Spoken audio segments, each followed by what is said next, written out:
Hey guys, it's Vince over at CG Vinyl Studio, and you can see your time right now. We're starting bright and early. What we're looking at here, I wanted to do a demonstration because I've never seen this done, and we get questions all the time on what is the difference between what is a remastering, why is it required on a certain graphic image, and can I just produce the image, and can I just get this printed and I'm okay with it? I just want to pay less. I just want this image produced so we can put it on either, whatever substrate we want to go with. Well, I decided to make it real simple to show why remastering is so important for certain applications. I wanted to show you the before and after difference. This is an image that is not laminated. We received it in. I actually did a print on it, and I believe I made a video on it. I'm going to cover that briefly, but what you see here is the way we received the image and we just blew it up. And when your pixels do not support the size constraint that you're going to blow up the image to, you can see it's got a fuzziness about it.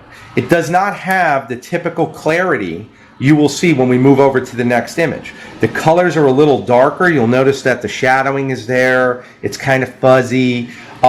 And when would an image like this be okay? Well, there's two main principles to where you would decide an image like this would be okay to resell. First of all, you want to think about what application you're dealing with. Are you dealing with a display piece that would be for like a wall mural where you're going to be at a distance? Because of course, the farther you get away from this image, the more clear it's going to look, number one. Number two, are you looking for a weathered image? Are you looking for something that doesn't look clear or looks more antique-ish? These are principles that will be left up to the client and what's their actual application going to be. For graphic reproduction, where again in the industry I'm in, typically I'm dealing with models and things of that nature, clarity and vibrance is everything because we want to make it really, really pop. That's what most people are after. There are instances where once again an image like this looks amazing for that application. Again, it's really up to the client's preference, but when I tell a client, hey, you know what, your image really needs remastering because what you've presented us as far as the pixels, it just doesn't match the size that we're going to blow it up to. And you can see why. In this image, once again, you've got that haziness, especially around the stars, where you can see where we have the blue, and then, of course, it comes in with the white, and you can see how fuzzy it is. It's got like a fuzzy appearance. Of course, the shadowing is present, but it's not as crisp and clear as it could be. One thing I want to point out with this is our glossy vinyl substrate with no overlaminate applied. So we have none of our 3M 8518 glossy overlaminate applied. And if you look at this, you can see it's got a kind of like almost a more matte appearance. And that's exactly what we have here, a much more matte appearance. Now, as we come over to this graphic, and again, this is a weeded graphic, this is not weeded. You can see, after remastering has been done, you could see the actual clarity of the vinyl itself.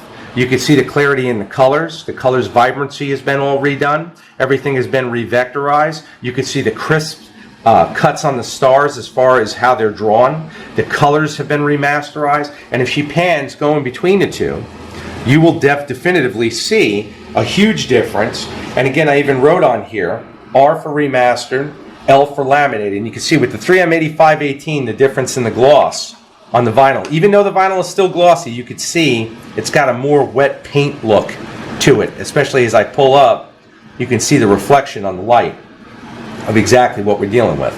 So again, doing this representation, because I know there's tons of vinyl vendors out there that talk about, the differences in vinyl and this and that. I want to bring it to light so everybody, if you're not familiar with graphics, you get to see the definitive difference of what you're paying for, because many times that's what's actually missing is when we discuss these type of variables, what am I paying for? What am I going to see? What am I, what effect am I trying to get? For most aircraft, for most vehicles, cars, whatever it may be, this is the effect most people are looking for, most of the time. If it's an older vehicle, once again, that's where you'd start looking at images with a little more haze. Maybe we don't care about, the actual clarity of certain features. And once again, at 10 foot, this image is not going to matter as much as this image because again we're at a greater distance. So again the clarity is going to fade as we actually get more distance back. It's not going to make a huge amount of difference for that format. But seeing it this way, I think, is the best representation. And again, even if I pan the fluorescent bulb over, you can definitively see the difference, especially in the reflection as I'm panning it. With the laminate, no laminate. I'll do it again slow. Laminate, no laminate. And there you go. So again, guys, I hope that this video has been helpful. I hope that you've seen, first of all, these are both our products. It's the exact same product, and it just shows just how dramatically different the effect can be depending upon how the graphics are produced. This again does have the 3M 8518 glossy over laminate registered for use with NASCAR. This does not, but it's still on our glossy vinyl. It's also an unremastered image, and then you have the remastered image, which has been revectorized, and again, colors have been actually adjusted for more clarity, more pop, and you can see the difference, especially with the shadowing as well. You can see a heavy shadow line here. Over here, it's more. It has a much more soft effect as we come over. So again, guys, I hope that this video has been helpful. I hope you guys have learned something. Joanna and I look forward to helping you solve whatever dilemma you guys may have. Keep the questions coming. I mean, I can't emphasize that enough. We're trying to think of all these questions that come up, but you guys are the best ones to leave those questions in the comments section. So please don't be afraid to interact.